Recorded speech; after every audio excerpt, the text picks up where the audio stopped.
Good afternoon, everyone. Thank you so much for joining us today. We're so excited. Thank you.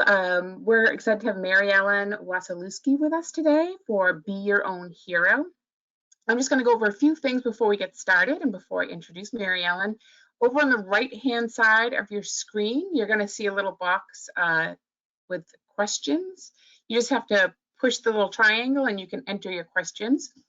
We are going to hold all questions till the end, but feel free to send them whenever they come to mind, and we'll do our best to address them all at the end. Also, at the finish of the webinar, you'll see up on your screen just a really quick 3-question survey. We'd appreciate it if you took that, the third question being suggestions for any other topics.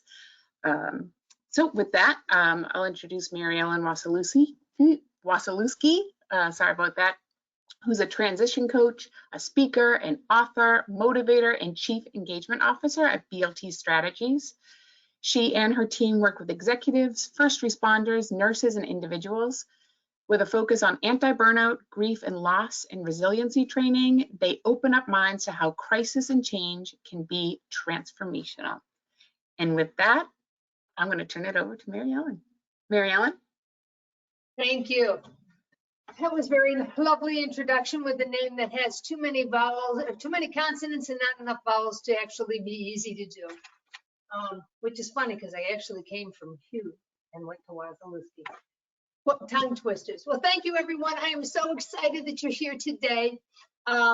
We have been working hard at taking a larger talk that I do and condensing it into a good webinar that you should walk away with things that you can actually use and every day.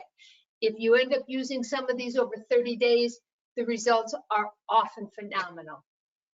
But I leave that all into your hands. So I was told a long time ago that you have 3 components really in life and in growing, and one of them is to glean new information. Well, information on its own does us no good. Knowledge becomes a little bit more of an understanding of that information, but wisdom comes when you apply. So all those self-help books that we've looked at before, if we didn't apply, they were just good reads. So I'm going to give you some tactics and some strategies, and if you apply them, they should be good. So we're talking today about being your own superhero. Now, I don't know the age, and luckily I can't see all of you out there to be able to tell you whether Superman was your first, or Batman was your first, or Spider-Man was your first big superhero that you grew up with. But we all grew up with superheroes, and we all watched them, and many of us probably tried to use their costumes at Halloween because we all wanted to feel that empowered way, to be living such a big life, to have courage to talk down anything that comes in our way, and to be strong and purpose-driven. Well, we all can be. Those superheroes that we grew up with, mine was Batman and Superman to begin with. And Superman was kind of cool because he came from a foreign place.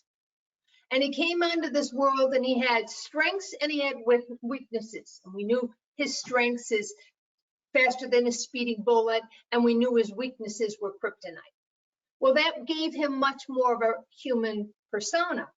But then Batman comes along, and Batman is one that is a human who transforms himself. So we go focusing on both of those characters for this. We also focus on Wonder Woman because who wouldn't want bracelets that could knock a bullet out of sight? But we focus on all of them to understand that inside of us, we all have superpowers. We just often allow them to be slowly covered up or hidden. Our responsibilities and the roles that we come up with in this world that must be played, wife, mother, teacher, student, salesperson, executive, they kind of take precedence over us. And if one thing that has happened during COVID and this almost a perfect storm that we have going, there's economic problems, there is health crisis, there is social crisis, and there's political crisis is going on. All of those make a perfect storm. And we are all kind of sucked into having to respond or play in that arena. It's a change. And there are three types of changes that happen to us. There is the change that happens to us. There is the change that happens around us.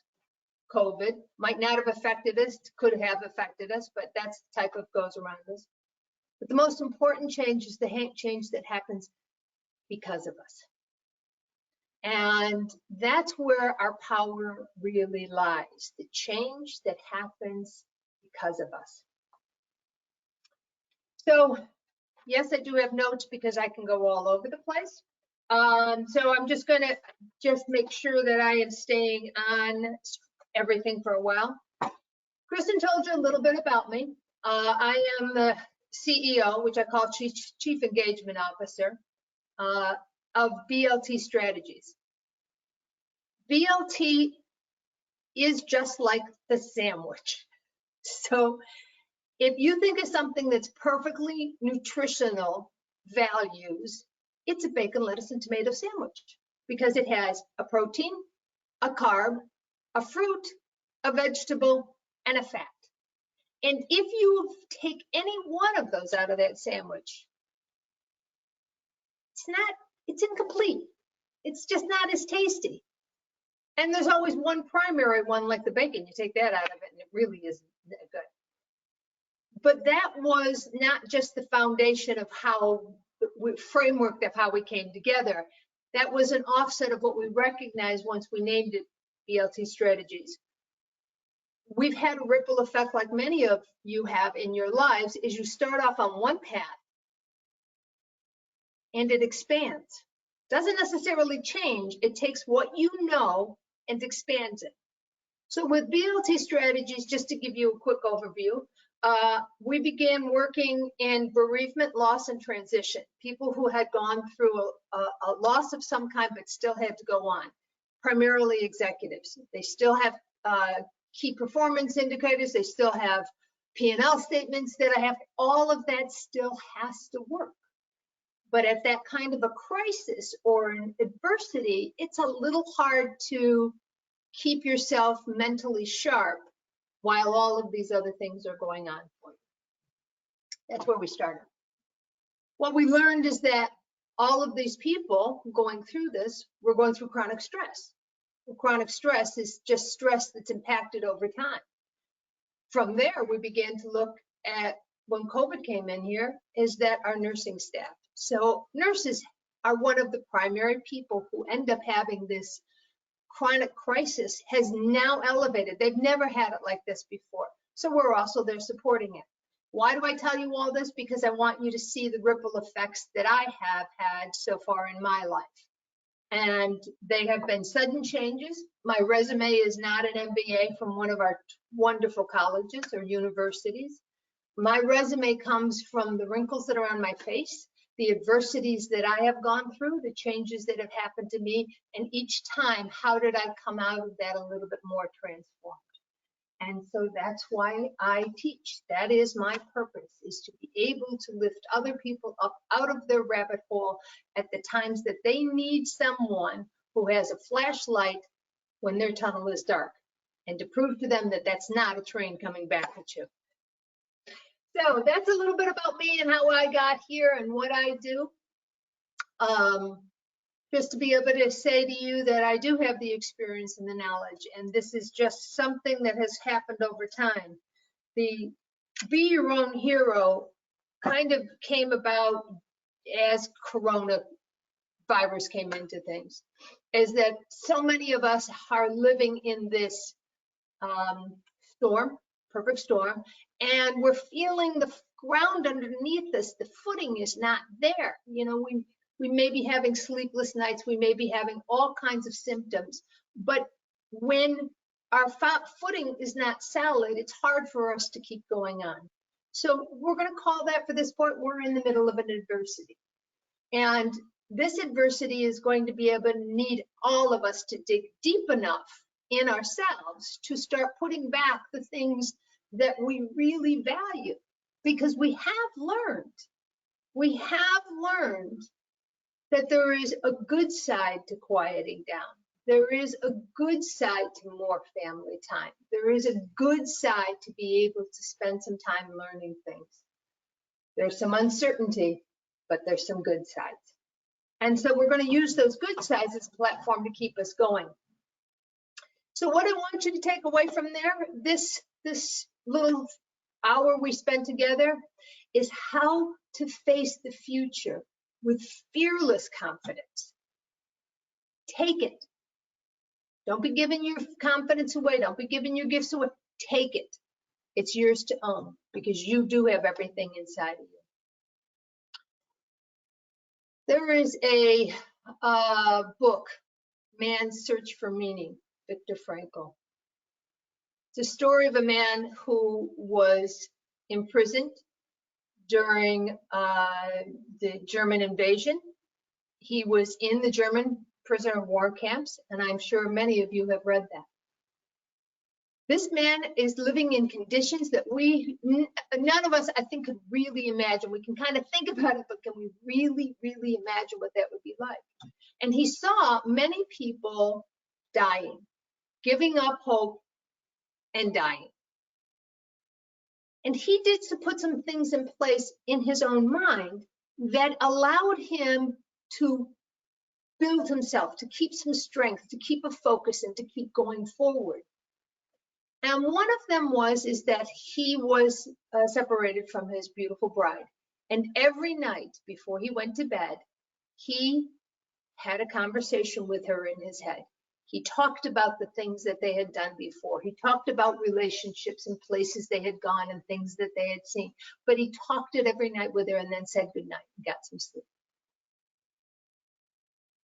But he also decided, which was, I think, more universally important, is that he made the decision that he would understand why some people passed and why some people were able to hold on during this tremendous traumatic time. And he wrote the book, Man's Search for Meaning, in his head, word by word, page by page, chapter by chapter, editing as it goes, what everything you would have to do if you had pen and paper in a book. And he wrote it in his head. And then when he came out, he was able to put that book down. But you see, it was that he had a purpose. He had a purpose and a vision. And a purpose and a vision are our gifts returned in order to put us on a path that gets us to a certain goal. And it insulates us from that bad stress and those negative things. There's a greater purpose in your life, and that becomes your fuel. It is your why. Why are you here? Everything in a change of any kind has physical components, mental components, emotional components, and spiritual components, called holistic. But we often ignore the spiritual component. And the spiritual component is not about religion. It's about what we seek and what we ask every time we get into these kind of crises, every changing point. Who am I? Why am I here? What am I doing? Where am I going? Those are spiritual questions. And they also have to be answered as much as the emotional questions have to. Being you go through a divorce. Once the divorce is over, those questions in some way, shape, or form are asked so that you can begin to step on. You go through a death of some of your spouse, such as I did. You have to answer those questions in order to take a direction. Otherwise, you end up in Alice's rabbit hole kind of stuff right there. We've all seen people that have stopped there. Until those questions are answered, until they find a direction, they just kind of stay. And I'm doing this little movement because I always look at a transition is the end of something and the beginning of something new. But you don't get to just jump that like you can go through a door. There is a transition period within there to get acclimated, to say goodbye to the end and hello to the new. And it's like a goblet. If you can imagine a goblet and a marble at that one tip of it where the end is, it drops into the goblet and it rolls back and forth. It has its own little energy. And until that energy settles down, you can't push that to the new beginning. In corporate world, we see it with transitions of executives. They usually hire a coach to kind of help them gravitate that, to say, you know what, we've got to move forward, and here's the steps, and what does it look like for you, and just to help them uncover that. But to understand that when I do this with my hand, I'm talking about that place here, which is important not to skip, and equally important not to get stuck. And how do we get unstuck, and how do we get out there? How do we find out what our superpower is, what our gifts and our talents are? That takes time and focus. So your purpose, which is your why, is the primary superpower that you were given when you came to this earth, or shortly after, as you trained and educated yourself and discovered something new. But it's inherently part of your system, and it's part of what needs to come out in order to change happiness to joy, in order to change, plain work to fulfillment, in order to see the greater purpose and vision of your life. There's a restaurant in New York called the Milk Bar. It's actually more of a bakery. Let's call it that.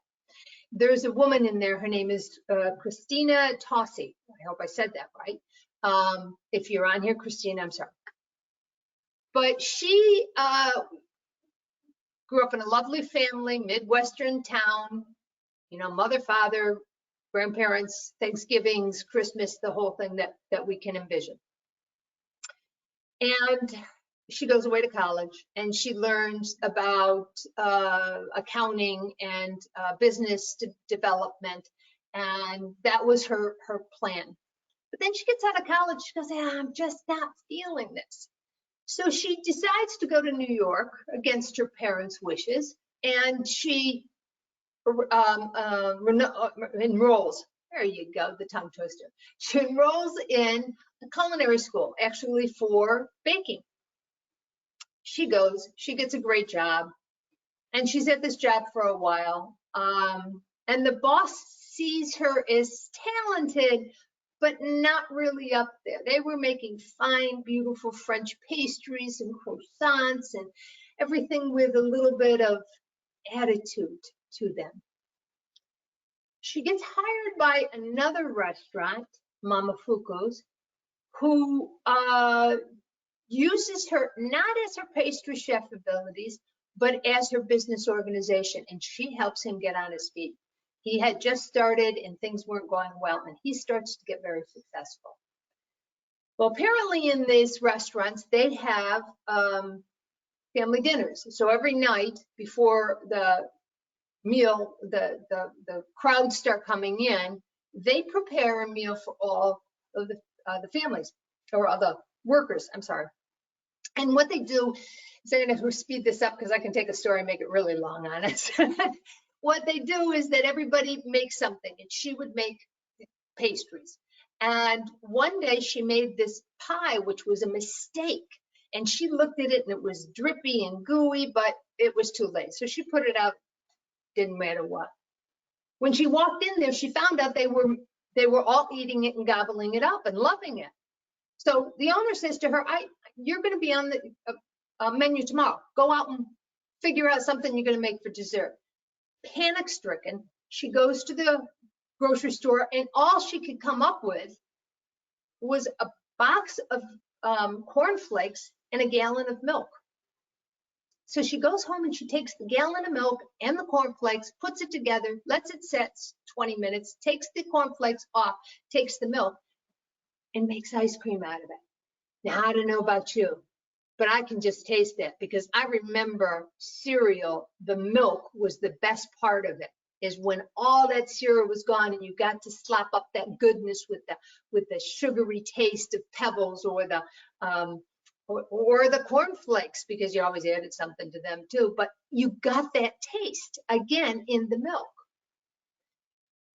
If you ever get to New York, you must try this bakery, but she's now about 5 or 6 bakeries for, I think she's in California and all that. She found a gift and a talent for which she had pushed away was her purpose. Her purpose was to become the best that she could be, a non-pretentious, non-French desserts and treats, which is what most of us in America all grew up on. So it's a great skill. So how do you find your purposes? You know, a couple of years ago, I needed to do this too, is to redefine my purpose.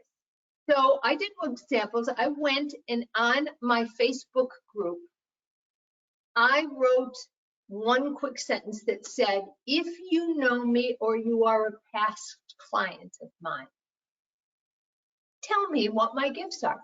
Tell me what my talents are. What would you come to me for? It was surprising. It was actually quite enlightening of all of the things that they put in there that I don't think I was looking at in that right way. I heard things like perspective, counseling, compassion. Those are all wonderful. I was very surprised to see them, that, especially perspective, because that is what I do, but you don't really realize when you're doing that. So I ask you, try that, sit down, write down the things that you would do, whether they're in your job or whether they're in your personal life. What would you do no matter what? No matter what would you do? Okay, that's a good place to be able to start. Once you find your purpose, once you find your why, you need to be able to look at things that hold us back. Limiting beliefs. We all have them. They often come from other people's opinions. Okay, I'm going to say that again. They come from other people's opinions that we take on as truth. They start often with the words, I'm not enough. I'm not good enough. I'm not pretty enough. I'm not young enough. We hold ourselves back from putting ourselves out there because of those words, I'm not enough.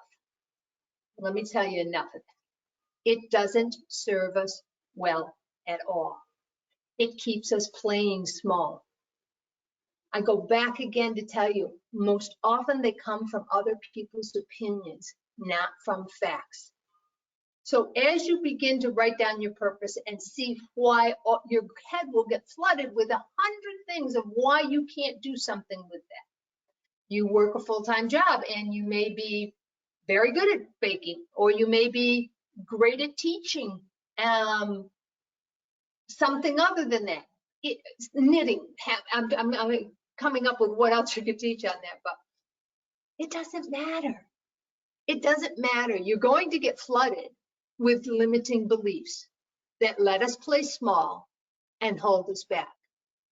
There is no doubt in my mind that if the character of Superman, who was Clark Kent, who was a little on the wimpy side, a little not on the courageous side, until he removed his glasses, that's all it takes. Let's take off these glasses or these lenses that we look at through the world that are not serving our purpose. They're not helping us in this world when we have those limiting beliefs. We have to be able to figure out what they are and give them away. That's not easy either. So I'm going to give you a little technique on limiting beliefs. I might need these. It's kind of tough not to be able to see anything. So I'm going to give you some techniques on limiting beliefs. And one of them is, if you take just a sheet of paper, and on that sheet of paper, you divide it right in half. What limiting belief is it? How is it showing up in your life? I apologize. I thought I turned that phone off and put it in the other room. Please forgive me. How it shows up in your life. And then when you're done, on the other side, turn it over on a fresh sheet of paper and write down, what's it going to look like if that's not there? So let me give you a quick example. I want to lose weight. I want to lose weight. I can't lose weight. I'm too old to go to the gym. That's my limiting belief. I'm too old to start running.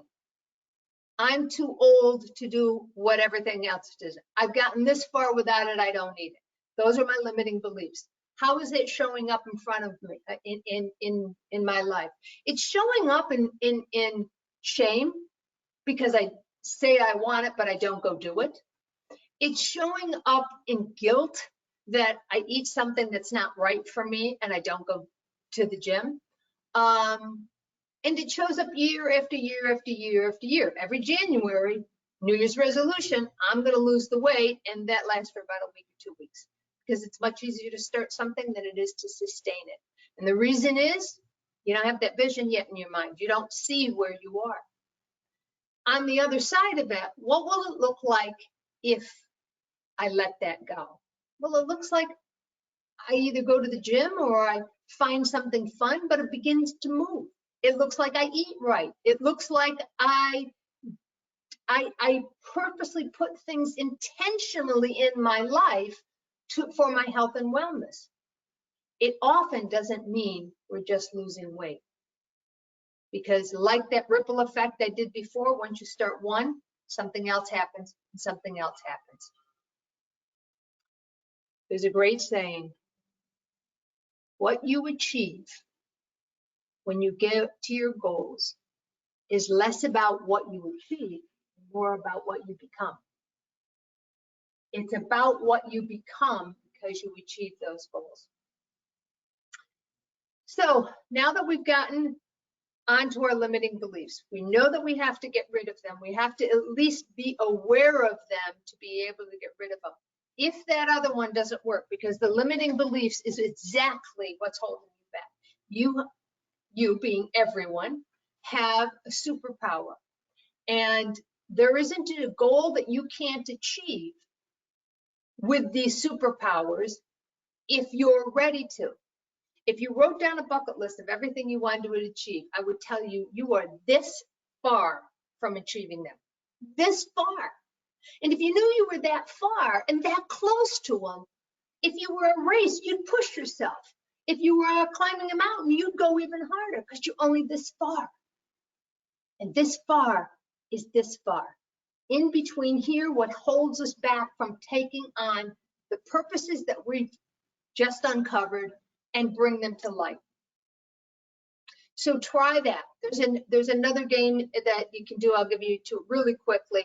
Is when a limiting thought comes into your head, please imagine it's written on a piece of paper. Then imagine in your mind at that time you've just taken that piece of paper, you've crunched it up, and you've thrown it away. Just keep doing that. It may come back. You crunch it up, you throw it away. You tear it out of that book. It's not part of you anymore, and just do that. It's a visual one that's easier to do than sitting down and writing, but I suggest you try them both. See what works for you. We have our purpose. We changed our mindset. Now we have to design our new life. And our next life, what we need is to take our superpower and bring it into our vision. How many of you remember in high school, or I think we started in high school with those, vision boards? You take magazines, you sit around. I'm sure if the guys don't remember these as much as the girls do, but you know, whether it started in Girl Scouts or wherever it started in high school, you know, and you begin to rip off pieces of pictures and papers and words that mean something and quotes, and you just glue this on a board, I always suggest to people that if you're going to do this, do it on a cardboard, find an old frame. Make sure you treat this vision as a piece of art, because it is. It's the art of your life. But rip out those papers. Find the things that are part of your vision. Is it a new house? Is it a different job? Is it a promotion? Is it a whole career change completely? Is it just something at the end of the day that you need to do, that you want to do? You know, I have wanted to play pool, have a pool table behind me. Well, I'm getting really pretty good at it. I get up and I just practice it. That's something new I wanted to learn. I'm stretching my mind. I'm developing my more knowledge, and now it's getting to application, that wisdom that we talked about earlier. So whatever it is that you find in your purpose, put in your vision. I'm going to tell you a very big secret. Almost everybody, from billionaires, executives, down to the man that works in the deli down the street, when they look at their purpose, they really discover those are the things that they like to do. When they give them away in service, when they give them away outside of the world, outside of their circle, when they just begin to give them away of service to others, that's when they get the changes back. Remember compassion? Remember the times that you've ever done something for somebody else? Somebody was sick, you baked a cake, you went down, you helped them with one thing or another. When you did that, often, most often, I can't say categorically every time, but most often, when you did things like that unselfishly, the gift that they got was so much smaller than the gift you got. They got, as we talked a little earlier, happiness for that time. They got resolve for that time. They got a little gift for that time. What you got was something far bigger. You got the joy. You got the compassion returned to you tenfold. It's why we do the things we do to volunteer in service. Does anybody know the gentleman who created Tom's shoes? Blake? I want to say Muskaki, and I probably am quite wrong. Because knowing your purpose and your gifts doesn't mean you're perfect. You've got to be able to stumble. But as his story goes, and it's pretty and powerful story, he loves to travel. His passion is traveling. And he goes to Argentina. And in Argentina, a teacher happens to show him all the school kids plowing in to go to school one afternoon. And most of them have no shoes. And they've walked a long distance to get there. And shoes can be very important, as much for the safety of your feet on a long walk and the comfort, as the security of who you are. You're walking in here with no shoes. You're already taking on the belief you're not enough. You don't have that which others have. So he goes back and he decides to make a shoe company. For every pair of shoes that he makes and sells, he sends a pair over there. Now, Tom's shoes have been a long time. I can't imagine how many thousands he's actually sent over there. After a while, he decides that he's going to take on problems of people's eyesight in two categories. In foreign countries, glaucoma renders people blind. Here we get a little surgery and we're fine. They also do not have optometrists and glasses and vision correction. So these people that have an eyesight problem suffer a lot. So he partnered with an eyeglass company, and they began putting funds in there for the surgeries as well as getting glasses to people. But he changes one more time, or adds on, let me say one more time.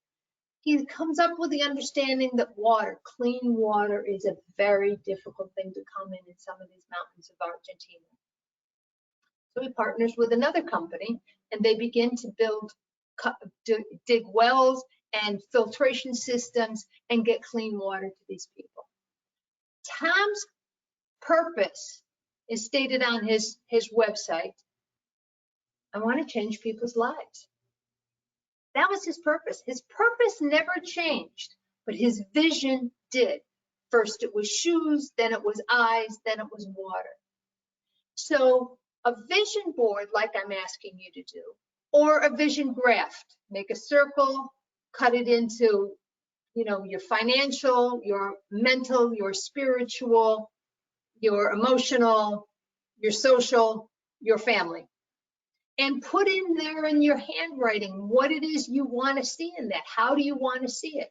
That's your intention you're putting out there to the world. But look at it. Or put the vision board up where you can see it. And have that be your driving force. When you know your purpose and your vision, you become, again, insulated from many of the stresses that most other people are feeling and being pushed down. They begin to rise up with their superpowers. They begin to make differences. They begin to bring hope to themselves, to their families, to everyone around them. We've designed. We've given you some strategies. I'm going to play a little bit more with some other strategies that are all helped to guide you for your vision and your purpose. What I want you to do is to diversify your health and wellness. So I'm going to talk a little bit about the physical component. Your physical body carries and supplies everything that your mind is going to be able to need, or your brain is going to be able to need. So I started this journey many years ago when one day I was with my children, 3 boys, up at my parents' house in upstate New York, and I got a phone call. And the phone call was one that had a word in it. I don't remember the rest of the words. They were all going like this. But I picked up the phone. It was a doctor way up here in Massachusetts. I was way up in New York. And he used the word fatal. Let me tell you, you do not need to hear another word. It doesn't matter. Not time, not place, not location. Fatal is fatal. And in that instant, my life completely changed. And now I have to rebuild, which meant my identity as a wife has gone. My children don't get to say anymore my parents, they get to say my mom. That identity shift was what threw me into the rabbit hole I have to sort and try to get out. But interestingly enough, the first thing that you tend to lose when you are in stress of that level is the ability to sleep through the night. So I put that out there as a preface. I was in a gym because I had decided that my 3 boys, 7, 9, and 18, were going to come to the gym with their mother. Like, was I crazy? Like, what 3 boys want to go to the gym and that be our new family outing? But, you're not thinking clearly enough. So I'm going to take them to the gym with me. I'm in the gym one day walking the treadmill, and this very good-looking young man comes up to me and says, "Hey, you, I don't know why you do what you do, but meet me here tomorrow morning at 8 o'clock, and I think I can help you with that." And he walks away. Doesn't let me say anything more. He walks away. The next day I come up to him because I'm curious and what's going on. And he starts, he's got balls and weights and treadmills and rowing machines. And he said, let's go. We're going to work this out. His very compassionate heart kind of covered his strength of determination to tell me to row harder. I didn't stop. And I was far from in shape. Let me just put it that way. I was a mother who loved coffee and donuts. I was not in great shape, but I worked and I never stopped working. Something about that combination of compassion and support and push made me keep going on. So we're all done. And I said to him, "Okay, thanks. He doesn't charge me. He doesn't ask me for anything. He doesn't ask me for a commitment. We all recognize he's a personal trainer now. So what is it that I do that you're going to correct? He said, every day I see you come in here. And he said, and there's tears rolling down your face as you're walking on the treadmill. Gotta tell you, friends, I had no idea. Must have looked great. I had no idea. Just your body, which needs to release that grief, and it releases it with the tears.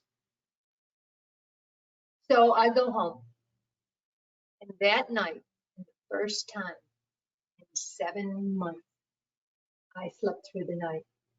It was my very first epiphany. It said, when we are in adversity and crisis, to deal with it only in an emotional silo is to cut yourself off, is to cut yourself short, is to not render what transitions of major proportion, and they can come in anything, what effect they really have.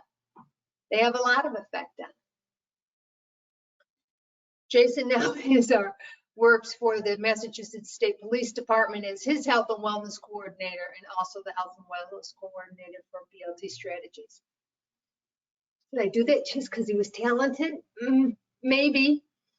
But I also did it because I knew if he's around, I got to stay in shape. There's no way you're not going to work out when he's there. So those are some of the things that I wanted to share with you. I have one more little block, and then I'll take any questions that are out there.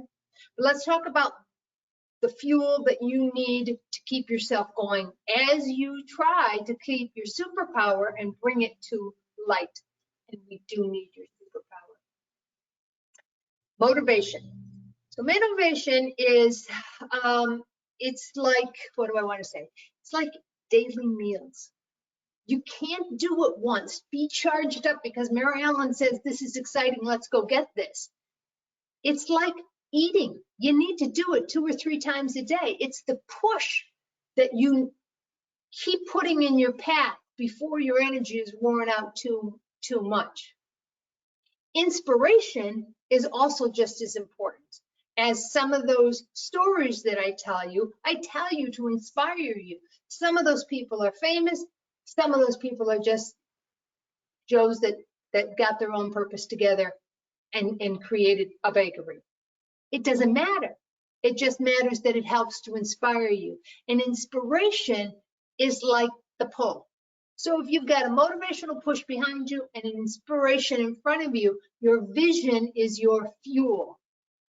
That's what's going to keep you going. So if you look at it every day, if you reevaluate it every day, or if for 30 days you write that down, write down a few steps of what you see your vision to be, then your brain automatically starts you on that path. Here's the secret about the brain. It doesn't know the difference if you're telling it there's something good or something bad. It just takes it as fact.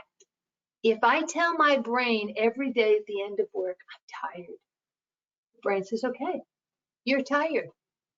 At 5 o'clock every day, I will make sure you're tired because that's what you told me. So what if you tell it something different? I'm invigorated, I'm strong, I'm good, I'm ready to walk. Any of the things that fulfill it, which is why we look at how do you change it. There's an old saying, if you need to change something, you need to first change your attitude. And that quote has gone from Maya Angelou to I don't know who before that. I'm sure most of these quotes actually are way back in biblical origins. But it doesn't matter why. It, again, misses one point. Do you just get to change your attitude? I don't know about you, but that's very difficult to do. What I have found is that if I need to change my attitude, I change my words. Okay? I was going to write on the whiteboard, but I'm sure it's going to fall down. So we're going to go with this verbally. There is a formula in your brain. A thought comes in it. Whatever the thought is. You take that thought and you make it to a belief. Let me think of an example. My husband comes home and he wants to watch another football game when I have a nice candlelight dinner on the table. He doesn't want the dinner, he wants the football game. That's the thought. I just took it and said, if he loved me, he would be over here with me. I guess he doesn't love me. That's my belief. So a thought goes to a belief. A belief goes to an action. All right? I'm going to be mad and I'm going to be cantankerous and I'm going to take it out on him and I'm not going to be happy. That action leads to your destiny. You just threw the gauntlet down and made anger come in part of your life and your house, and now he's going to be angry and a fight is going to pursue sooner or later. Now, I hope that is not how things really go, but it is an example of how thoughts go to a belief. Your belief of whether that's good or bad, whether it's going to suit you or not, goes from that belief down to an action, and those actions are your destiny. The same can happen with your purpose and your vision. I'm going to read this one other book because that will teach me about how I can make 5-second meals for wherever I need it. I'm pulling this one out. Whatever it is, it's going to teach me that. Why? Because I want to open a restaurant. Okay, so I'm going to learn these meals. I'm going to open a restaurant. Your thought went to a belief, your belief went to an action, your action went to a destiny. Chances are you keep that up over and over again, that is exactly the path you're going to go on. So I'm going to draw this to a quick conclusion and say that of all the superheroes out there, Batman's my favorite. And Batman is my favorite because the character is a human being that was born with nothing out of the ordinary. He didn't have X-ray vision. He didn't fly like an airplane. He couldn't do all of those things. What he did was, according to the books, he went through a trauma of losing his parents to something horrible. He grew up, he becomes a scientist. He spends his mind to become a scientist. But at the same time, he develops his body to become strong enough to defeat those evil people. His purpose is to save individuals, but his vision is to take Gotham from a dark place that it is, corrupt with people who are not serving anybody well, into a better place. And he does it all on his own. Okay, he had Arthur, and he was a billionaire. Those are kind of small things, but they are part and parcel of it. So I hope I've left you with some things that you can actually work on. I strongly suggest to do them every day for just 30 days and see. There's no one going to know but you. See if they help. So if you've got any questions, I'd be glad to answer anything that's been put out there. Thank you so much, Mary Ellen. Just as a reminder, everyone, you can put questions in the box to the right. You should have a little dashboard where you can enter a question. We do have one question that came in. If I don't know my purpose, how am I to follow it? So I gave a couple of incidents in there. One of being that, ask other people what they are, but it takes reflection. It takes time, and you've got to schedule some of that in your very busy lives to make sure that you're getting quiet with yourself. It used to be I'd tell people, come on your commute home, turn all the radio off, turn everything off. But it's in the quietness that often those things come back up. Look at what you would do no matter what. What things you enjoy so much you wouldn't give them up? Hobbies, part of your job, whatever it is. And ask other people, what do you think I'm good at? And what did you want to do when you were 7 before the world decided to change you? Tell you that you couldn't or you shouldn't or you should fit in this category. Look back there. That's great. We have another question that just came in regarding the vision graph that you mentioned. Can you repeat the categories that you had? Okay, in a vision graph, take a circle and you want to put the categories for your life that are important to you: physical, mental, emotional, and spiritual. But you also want to put in there financial, family, social. Put everything in a category that's there for you and then write in there. Or better yet, it has been shown that drawing an image, even with stick figures, in the categories or around that wheel that would represent what was in that wheel, like a stick figure running, if you said you wanted to get a little more exercise, that all your brain now has to do is to see that vision, see that graph that you just made, and it can recall it. So stick figures, if no one else is going to look at this but you, go with some stick figures on it too. Great. Thank you so much, Mary Ellen. Looks like we're out of time here, but I just wanted a little friendly reminder to people. You'll get a 3-question survey at the end. And please be on the lookout. We'll be sending an email of the recording, which will include lots of links to resources with some more information about telemedicine and behavioral health resources. So please be on the lookout for that. And of course, you can always feel free to share that recording with family and friends. And Mary Ellen, I want to thank you so much for taking the time today. We really appreciate it. You're welcome. Thank you for having me. Thank you, everyone. Be well.